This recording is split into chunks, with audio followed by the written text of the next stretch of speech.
우리 한번 같이 따라하겠습니다. 나는 주님의 성전입니다. 나는 주님의 성전입니다. 나는 주님의 성전입니다. 나는 주님의 성전입니다. 이제 대통령 선거가 기도 시간에도 말씀하셨던 것처럼 얼마 남지 않은 것 같아요. 한 열흘 정도 남았는데요.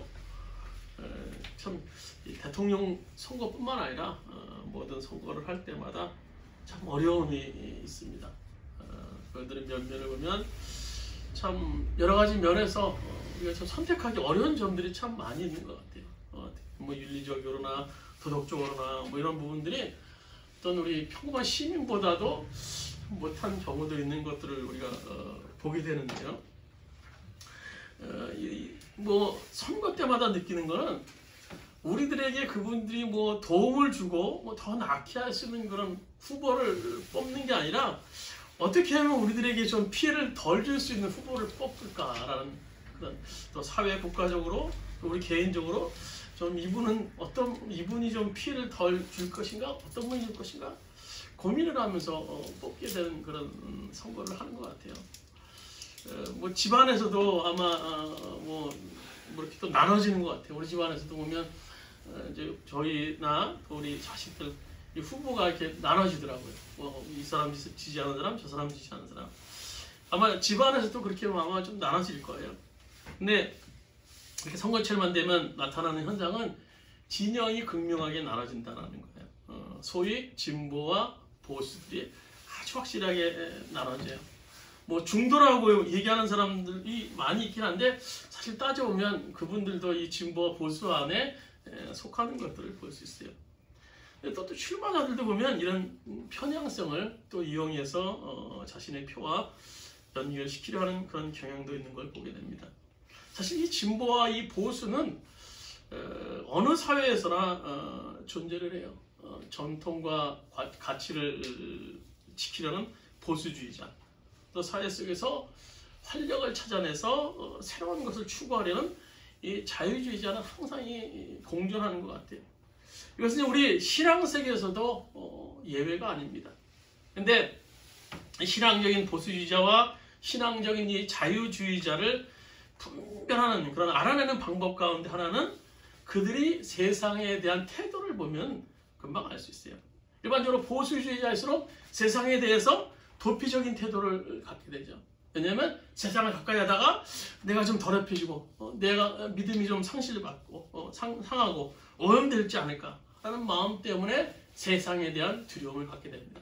반면에 자유주의자들은 세상에 대해서 많은 참여를 하죠. 그러다 보니까 자연히 세상에 가까워지는 것 때문에 그 세속화에 대한 어떤 그런 영향, 그 피해에 대해서 우려하는 경향도 있습니다.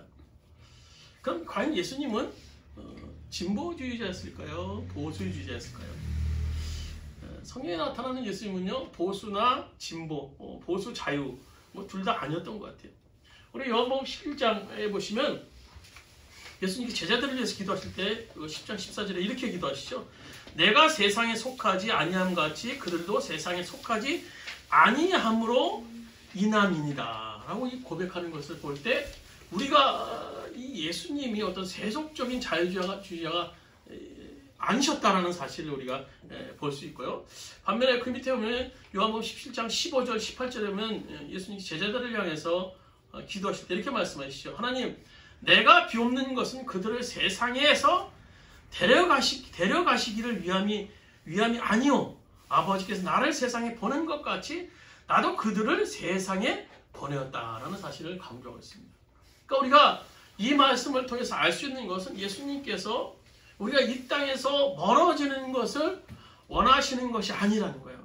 우리가 이 세상 한복판에 서서 우리를 이 땅에 보내신 그 사명을 감당하기 여전히 원하신다는 거예요.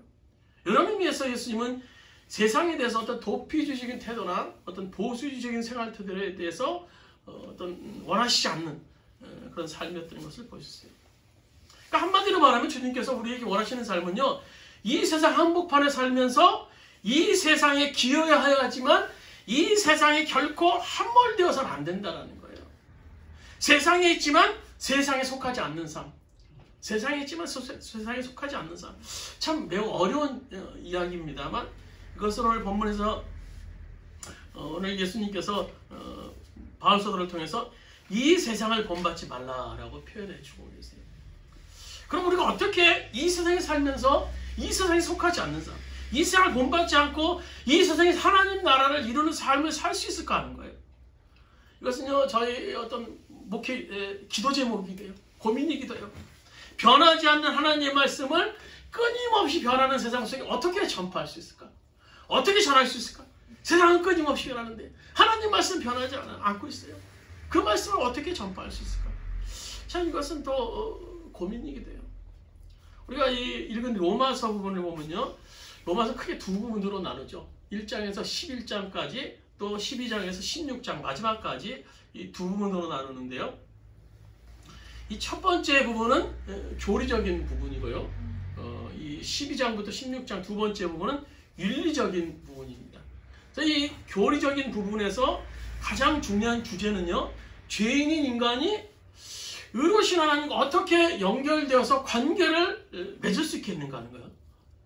그에 대한 대답을 하나님께서는 우리 죄를 위해서 보내신 예수 그리스도의 믿음으로 말미암아 죄 사함 받고 의롭다함을 얻음을 통해서 하나님과 연결될 수 있다라고 말씀해 주고 있어요. 이제 우리는 예수를 믿음으로써 죄 사함 받고 의롭다함을 얻었어요. 그러나 의롭다함을 얻은 그리스도인들이 이제 의로우신 하나님 앞에서 어떻게 올바른 삶을 살 수 있는가 하는 거, 어떻게 올바른. 사실요, 우리가 아는 것, 우리가 지식으로 아는 것은 어떻게 보면 삶을 사는 것보다 중요하지 않을 수 있어요. 그래서 오늘 이에 대한 대답으로 12장에서부터 쭉 예수님께서 바울 사도를 통해 제시해 주고 계시는 거예요. 그래서 11장의 교리적인 부분이 끝남을 통해서 12장에서는 윤리적인 부분에서 이 고리 역할을 하는 것이 12장의 구절인데 첫 단어가 그러므로라고 시작해요. 그러므로라는 접속으로 시작해요. 우리가 예수를 믿고 의롭다함을 얻었어요. 그러므로 우리는 어떻게 살아야 되는가? 우리가 어떻게 살아야 되는가? 이건 너무너무나 중요한 거예요.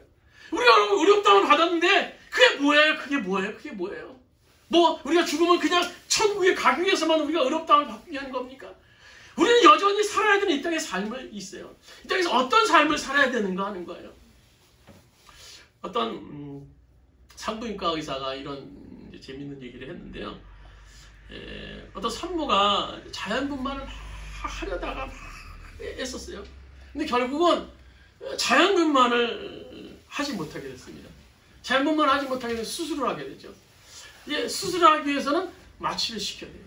그래서 의사가 마취시켜서 산모에게 이제 산모가 너무너무 긴장했어요. 긴장한 나머지 심호흡하세요.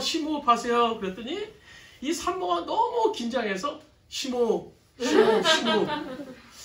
따라서 했다는 그런 얘기를 들은 기억이 납니다. 참 무슨 얘기지만 좀 더 깊이 생각해보면 오늘 우리의 모습이 돼요. 하나님께서 우리에게 원하시는 것은 단순히 우리가 십자가의 복음, 너희가 의로워졌다 이런 것을 아는 것이 아니라 그렇게 삶을 살아가는 거야. 복음으로 삶을 살아가는 거야. 세상 사람들이 예수를 믿는 것을 비난하는 것이, 예수 믿는 사람들을 비난하는 것이 바로 그것 때문이 아닙니까? 말은 잘하는데 모든 것을 말로 떼어내는 그런 경향들이 우리 가운데 있어요. 심호흡. 말로 했지 실제로 심호흡이라는 액션을 하지 않는 것 같지. 말로는 복음, 의로움, 뭐 선 얘기했지만 복음으로 현장에서 삶을 살지 못하는 것 같은 그런 이치의 모습. 그것이 오늘 우리들의 모습일 수 있어요. 그래서 오늘 바울 사도는요, 우리 이런 행동 방식을 본문에서 확실하게 제시해주고 있어요. 1절에서요. 1절 말씀 우리 한번 본문 같이 한번 읽도록 하겠습니다. 1절입니다. 그러므로 형제들아, 내가 하나님의 모든 자비하심으로 너희를 권하노니 너희 몸을 하나님이 기뻐하시는 거룩한 산제물로 드리라. 이는 너희가 드릴 영적 예배니라. 오늘 우리가 이 세상에서 어떻게 삶을 살아가는 겁니까? 너희는 너희 몸을 하나님이 기뻐하시는 거룩한 산제물로 드리라는, 산제물로. 우리 몸이 산제물이 되어야 된다는 거야. 산제물이 되어야 된다는 거예요. 그리고 예수를 믿고 난 후에 제일 먼저 일어나는 놀라운 변화가 뭡니까? 우리 몸이 하나님의 성전이 된다는 거예요. 우리 몸이 하나님의 성전이 된다는 거예요. 우리가 신체 속에서 어떤 예수를 믿고 난 후에 변화가 일어나지는 않아요. 육신적인. 그러나 우리가 예수를 구수해지고 영접하면 성령께서 우리에게 찾아오심을 통해서 그 순간 우리의 몸은 뭐가 됩니까? 하나님이 거하시는 성전이 돼요. 성전이 돼요. 더 더 이상 우리의 몸은요, 우리 몸이 죄송하지만 아닙니다. 우리 몸이 아니에요. 이제 하나님의 몸이에요. 따라서 우리의 몸은요, 주님이신 하나님이 기뻐하시는 일과 하나님의 목적을 수행하는 도구로서의 삶을 살아야 돼요. 그래서 바울 사도가 고린도전서 6장 19절 20절에 다음과 같이 말씀하시지 않으셨습니까? 우리 한번 주보에 있는 말씀 같이 한번 읽도록하겠습니다. 고린도전서 6장 19절 20절 말씀입니다. 너희 몸은 너희가 하나님께로부터 받은 바 내 계신 성령의 전인 줄을 알지 못하느냐. 너희는 너희 것이 아니라 값으로 산 것이 되었으니 그런즉 너희 몸으로 하나님께 영광을 돌리라. 우리의 몸은 우리의 몸이 아니라는 거예요. 하나님께서 피값으로 우리의 죄값을 대신하심을 통해서 우리를 구원하시고 우리를 이곳에 있게 하시고 우리와 함께 하시기 때문에 우리 몸에 아니라 이제 하나님의 영광을 위한 삶을 살라라고 말씀해 주고 계시는 거예요. 우리 몸은 하나님의 영광을 위한 삶을 사는 거예요. 예전에 젊었을 때 이제 어떻게 하다 보니까는 뭐 술자리가 있는 모임에 갔던 적이 있어요. 당시 뭐 제가 전도사였을 때인데요. 그 모임에서 어떤 분이 제가 이제 뭐 술을 입에도 되지 않으니까는 하시는 말씀이, 아유, 예수 믿는 사람들도 술 한 잔 정도 해도 된다고. 자기 고향에 계신 작은 아버지는 장로인데 술도 하시고 담배도 다 피시고 그런데 해도 괜찮다고. 앞으로 훌륭한 목사님이 되려면 이것저것 다 경험해보고 그래야 되지 않냐 라고 말씀하신 적이 있어요. 참 예수 믿는 사람 가운데 이 주초, 술, 담배에 대한 문제에 대해서 참 어려움을 겪고 참 기준에 대해서 혼란을 겪는 분들이 계세요. 아, 예수 믿는 사람도 술 한 잔 정도는, 담배 한 대 정도는 뭐 피워도 되는 거 아닌가? 이 물음에 대해서 두 가지 차원에서 대답할 수 있을 것 같아요. 하나는 신앙생활을 새로 시작하려는 그런 분, 또 하나는 지금 신앙생활을 하고 있는 분과로 나누어서 대답을 할 수 있을 거예요. 신앙생활을 새로 시작하는 분에게 아마 교회에 나오려고 하면 아마 남자분들은 대부분 이렇게 말씀하세요. 아유, 나중에요, 술도 끊고요, 담배도 끊고요, 그러면 좀 나갈게요. 그런 분들한테 그렇게 저는 대답을 해요. 괜찮습니다. 술, 담배 하시면서 교회에 나와도 상관없습니다. 그래서 어느 교회들을 보면 요즘에요, 큰 교회들 보면은 좀 이렇게 진보적인 성향이 있는 교회를 보면요, 흡연 박스를 밖에 이렇게 만들어 놓으시더라고요. 그래서 이제 초신자들 처음 나오는 분들이 교회에 대한 진입 장벽을 낮추게 하겠다라고 해서 그런 교회들 몇 개 있는 것을 본 적이 있습니다. 그러나 믿는 자들에게 대한 대답은 또 좀 차원이 달라야 되겠죠. 술은 물론 성경이 금하고 있어요. 술 취하지 말라. 술 취하지 말라. 성경 구절이 있다고 그러니까 어떤 분이 그러더라고요. 아, 취하지 않을 정도만 먹으면 되는 거 아닙니까? 근데 성경을 그건 정확히 보지 못하셔서 그래요. 영어 성경은 don't drunk on wine이라고 그랬어요. 그러니까 우리말로 취하지 말라라고 그랬는데 술 마시지 말라요. 성경이 얘기하는 건요. don't get drunken이라고 표시되고 있는데요. 근데 이 담배는 성경에 뭐 피우지 말라는 말이 없죠. 물론 뭐 마약도 하지 말라는 말은 성경에 없어요. 그렇다면 기준이 필요할 것 같아요. 그 기준은 이런 것일 수 있어요. 우리가 술 마시기 전에 술잔을 놓고 과연 하나님 앞에 감사 기도를 드릴 수 있는가? 아, 하나님 정말 저에게 이렇게 술 먹을 수 있는 재정도 주시고 술 먹을 수 있는 여건도 주시고 감사합니다. 기도를 드릴 수 있을까요? 담배 한 대 피면서 하나님 정말 감사합니다. 다른 사람들은 이 담배 피면 막 폐가 안 좋고 막 건강에 안 좋다고 그러는데 저에게 쭉 빨고 쭉 빼는 수 있는 이런 건강한 폐를 주시니 너무너무 감사합니다. 그렇게 기도할 수 있을까요? 한번 확인해 볼 필요가 있어요. 다시 말하면요, 그 행위를 통해서 하나님 앞에 영광을 돌릴 수 있는지 주님 앞에 먼저 물어보시면 돼요. 아마 하나님께서 우리 몸을 굴뚝이나 술독으로 만드는 것을 원하시지 않을 거예요. 오늘 하나님께서 말씀하시지 않으셨습니까? 너희 몸을 산제물로 드리라는 거예요. 산제물로. 너희 몸을 하나님께 영광을 돌리라고 하셨는데 과연 하나님이 그런 몸을 받으실까요? 그런 몸을 하나님께 영광을 돌릴 수 있겠습니까? 오늘 로마서 우리 6장 13절 말씀 우리 한번 같이 한 목소리로 오늘 주고 있는 말씀 같이 한 목소리를 들었습니다. 로마서 6장 13절입니다. 또한 너희 지체를 불의의 무기로 죄에게 내주지 말고 오직 너희 자신을 죽은 자 가운데서 다시 살아난 자 같이 하나님께 드리며 너희 지체를 의의 무기로 하나님께 드리라. 우리의 몸을 어떻게 사용하느냐에 따라서 우리의 몸은요 의의 병기가 될 수도 있어요.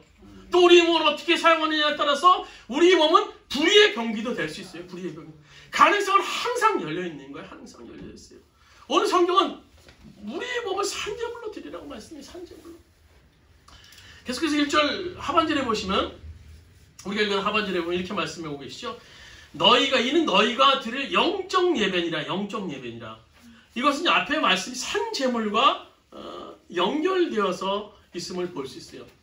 여기서 영적 예배에 대한 뉘앙스는요, 우리가 막 뜨거운 예배, 막 방언도 하고, 막 신의 은사도 일어나고, 막 은사가 일어나는 그런 예배를 생각할 수 있는데요. 이 본래 영적 예배라는 말에서 영적이라는 단어는 그런 의미가 아니에요.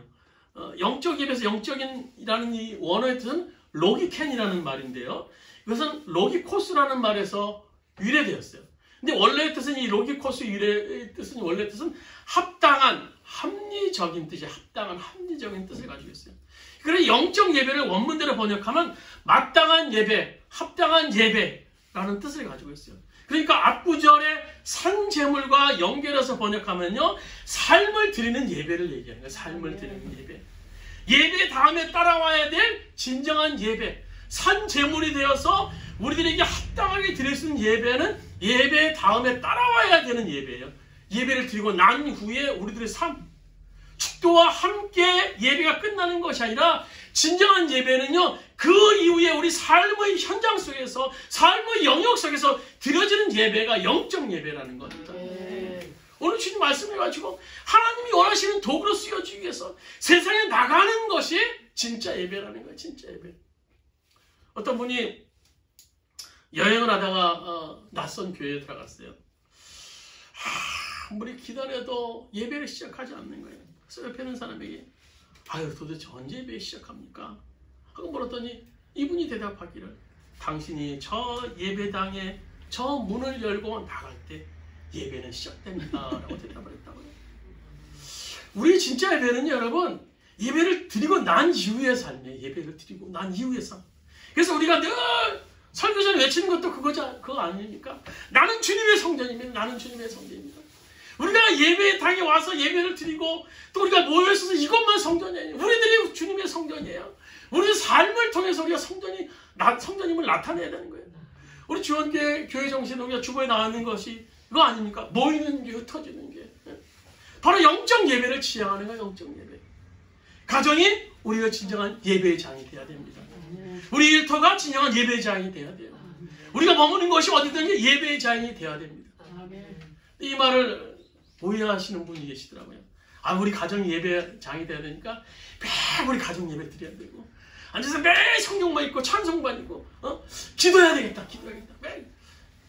여러분, 이 가정의 예배장이 되라는 말씀은요, 가정에서 남편은 남편으로서, 아내는 아내로서, 자식은 자식으로서, 가정 식구들이 구성원으로서의 역할을 감당하는 거예요. 그래서 그 가정이 하나님 보시기에 아름다운 가정을 이루는 것, 그런 삶을 드리는 것이 바로 가정에서 드리는 예배인가? 가정이 예배장이 돼야 된다는 거예요. 맨날 가정에서 예배장이 돼야 된다고 해서 맨날 열일 제쳐놓고 막 뭐 찬송하고 기도하고 매일 그러라는 얘기 아니에요. 하나님 보시기에 아름다운 가정을 가지라는 거예요. 이웃이 보기에도 아름다운 가정. 그래서 가정의 남편으로서 아내로서 역할을 온전히 감당하는 것. 그래서 그 가정이 삶으로, 가정이 드리는 예배가 될 때, 삶으로 드리는 예배가 될 때 그것이 가정이 예배장이 될 수 있다는 거예요. 일전에 어느 사업장을 경영하시는 그 사장님이 이야기하는 것을 제가 이게 어깨로 너머로 들었던 기억이 납니다. 이런 얘기예요. 아유, 교회 다니는 것들을 직원으로 뽑아놓으면 근무 시간에 교회 일만 하려고 하고 막 성경을 근무 시간에 본다 그러고 이어폰 끼고 찬양 듣는다 그러고 퀴트 한다고 막 해서 자신은요, 그 사장 자신은 교회 다니는 사람들 안 뽑는다고. 여러분, 삶을 드리는 영적 예배는요, 내가 있는 곳과 사람들을 하나님이 나에게 허락하신 것들로 알고, 그곳은 나에게 맡겨진 일, 맡겨진 사람들에게 최선을 다하는 선교적인 삶을 사는 거예요. 봉사하는 거예요. 섬기는 거예요. 따라서 근무 시간은요, 최선을 다해서 그 회사에 대해서 일을 해야 돼요. 가정에서도요, 최선을 다해서 남편을 위해서, 아내를 위해서, 자식을 위해서 섬기고 일을 해야 돼요. 가정이 아름다운 가정을 이루기 위해서요. 그리고 나머지 시간에 내 마음에 이런 주님께서 말씀하시는 나머지 시간에 예배하시고 찬양하고 기도도 얼마든지 할 수 있어요.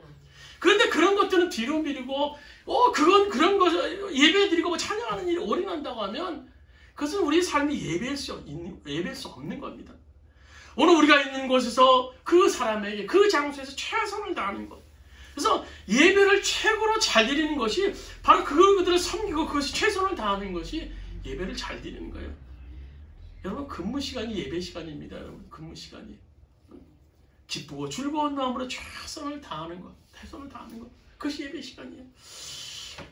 우리는요, 우리 생각에서 하나님의 일만 막 죄하고 거룩, 세상은 죄악되고 거룩하지 못하다는 그런 어떤 이원론적인, 성과 속을 구분하는 이원론적인 그런 신앙을 가지는 경우가 있어요. 예수님께서 가신 메시아적 영성이 무엇인지 아십니까? 동시대 사람들 어느 누구에도 최선을 다하는 거예요. 그들을 돌보시는 거, 그래서 고아, 과부, 창녀, 병든 자들, 가난한 자들 얼마든지 예수님께서 최선을 다해서 그들을 돌보신 것을 볼 수 있어요. 오늘 우리 에베소서 6장 22절 우리 주보에 있는 말씀 우리 한번 같이 한번 읽도록 하겠습니다. 에베소 6장 22절 23절입니다. 여러분 모든 일에 육신 주인에게 복종하십시오. 사람을 기쁘게 하는 자들처럼 눈가림으로 하지 말고 주님을 두려워하면서 성실한 마음으로 하십시오. 무슨 일을 하든지 사람에게 하듯 하지 말고 주님께 하듯 진심으로 하십시오. 오늘 우리들의 삶이 현장 속에, 가정에서, 일터에서, 만나는 사람을 통해서 우리들의 삶 속에서 드려지는 예배를 주님께서 원하신다는 겁니다. 그럼 우리가 삶을 통해서 이 세상 한복판에서 예배를 드리는 삶을 살아야 할진데 어떻게 이 세상에서 물들지 않고 하나님을 예배하는 삶을 살 수 있습니까? 2절 우리 같이 한번 읽도록 하겠습니다. 본문 2절입니다. 같이 한번 읽도록 하겠습니다. 너희는 본받지 말고 오직 마음을 새롭게 함으로 변화받아 하나님의 선하시고 기뻐하시고 온전하신 뜻이 무엇이든지 분별하도록 하라.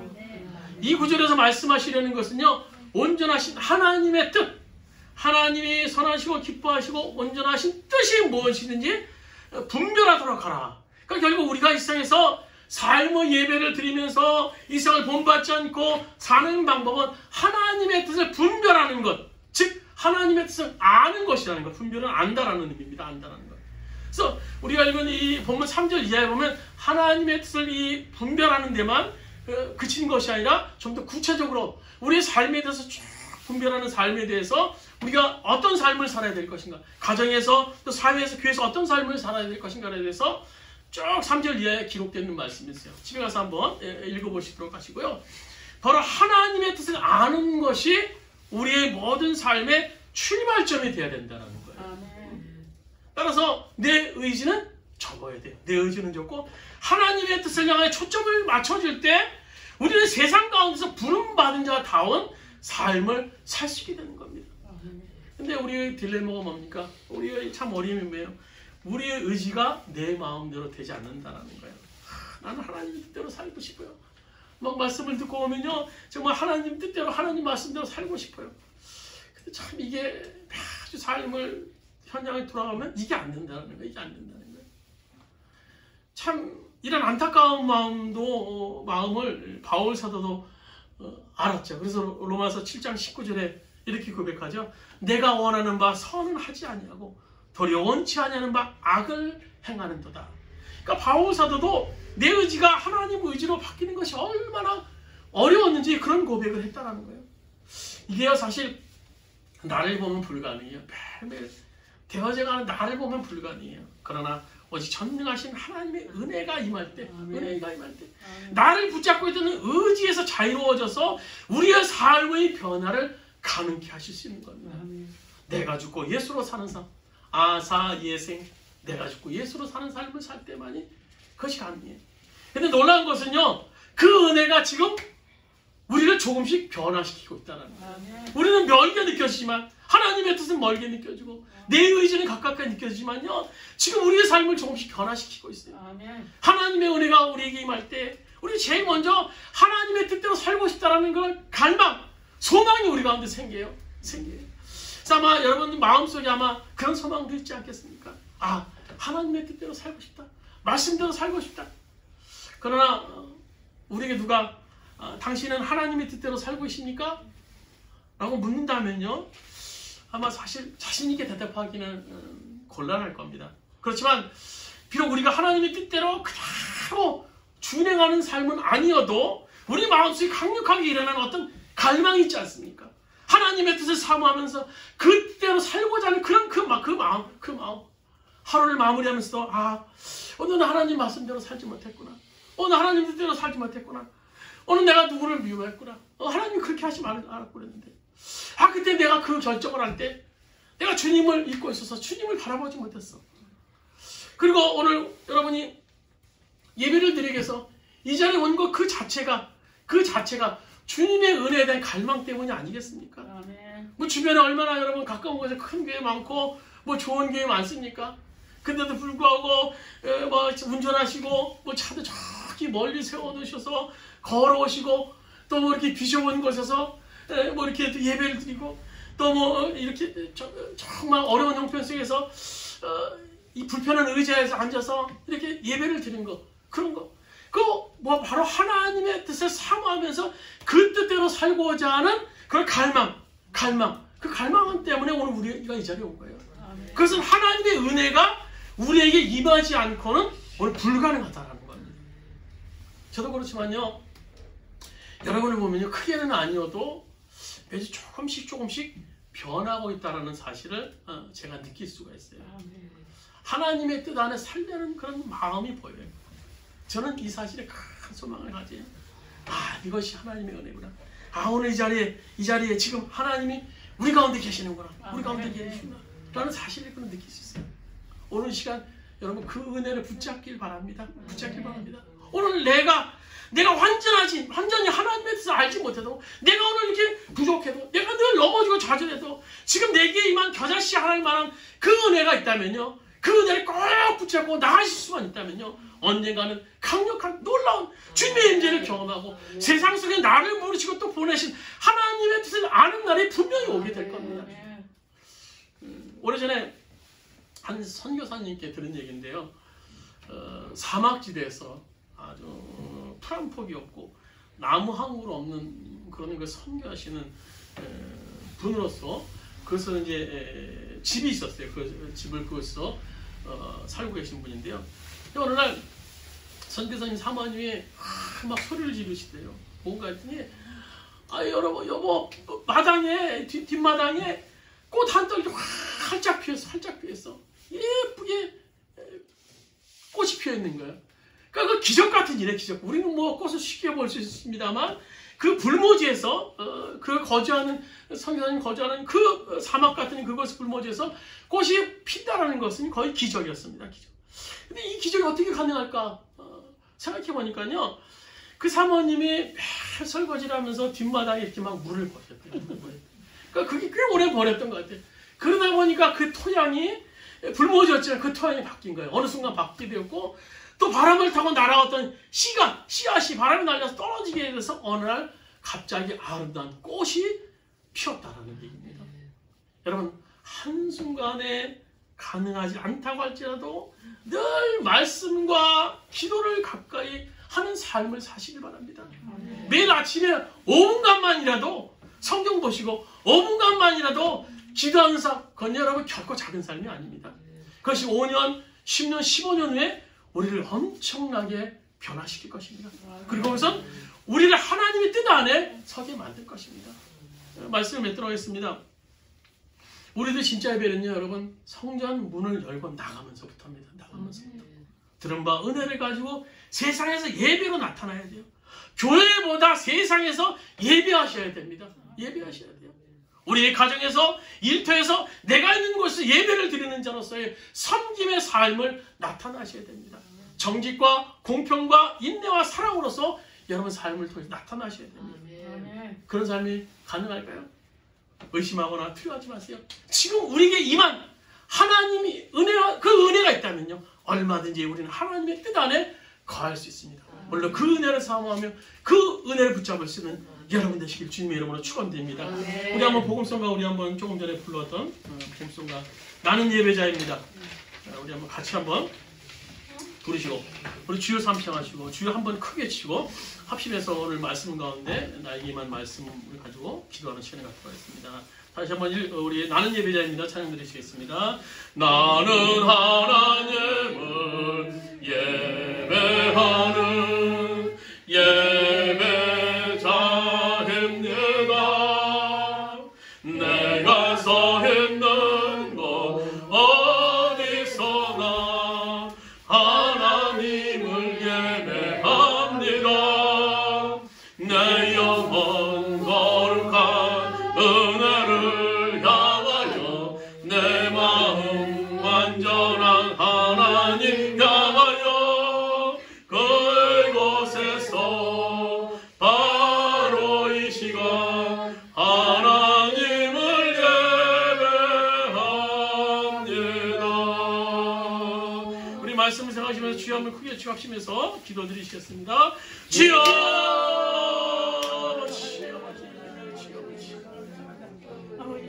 주여 아버지, 우리 가운데 함께 계시는 그 주님을 찬양합니다. 아버지, 그 주님을 찬양합니다. 그 주님을 찬양합니다. 아버지, 그 주님 앞에 영광 돌립니다. 아버지, 여호와여, 우리 가운데 함께 하시는 그 주님, 아버지, 우리 삶을 누리게 하시는 주님, 아버지, 우리 가운데 역사하여 주시옵소서. 우리 가운데 임재하여 주시옵소서. 우리 가운데 임재하여 주시옵소서. 그 주님을 붙잡기 원합니다. 그 주님과 함께 하기 원합니다.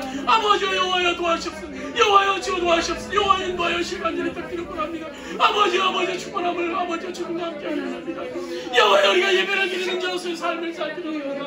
나는 예배자입니다. 우리는 예배자입니다. 가정에서 우리는 예배자입니다. 아버지, 삶의 현장에서 우리는 예배자입니다. 내가 가는 곳에서 예배자입니다.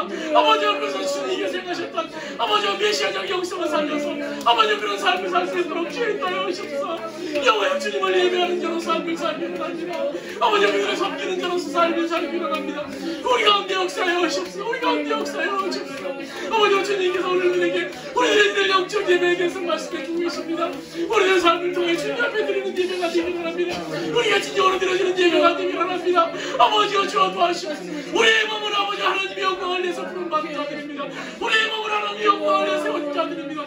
우리의 주님의 영광을 삶을 살 수 있도록 아버지 인도하시고 우리 가운데 역사하여 주옵소서. 여호와여, 우리 가운데 충만함으로 역사하여 주옵소서. 우리 가운데 충만함으로 역사하여 주옵소서. 우리 가운데 주님께서 인도하시는 믿습니다. 우리 가운데 아버지 함께 하시는 믿습니다. 아버지, 주님 도와주옵소서. 여호와 인도하여 주옵소서. 아버지와 인도하여 주옵소서. 아버지 도와주시고 완전히 딱 들었건합니다. 아버지 함께하여 주시옵소서. 아버지 도와주시고 완전히 딱 들었건합니다. 주님 인도하여 주시고 아버지, 아버지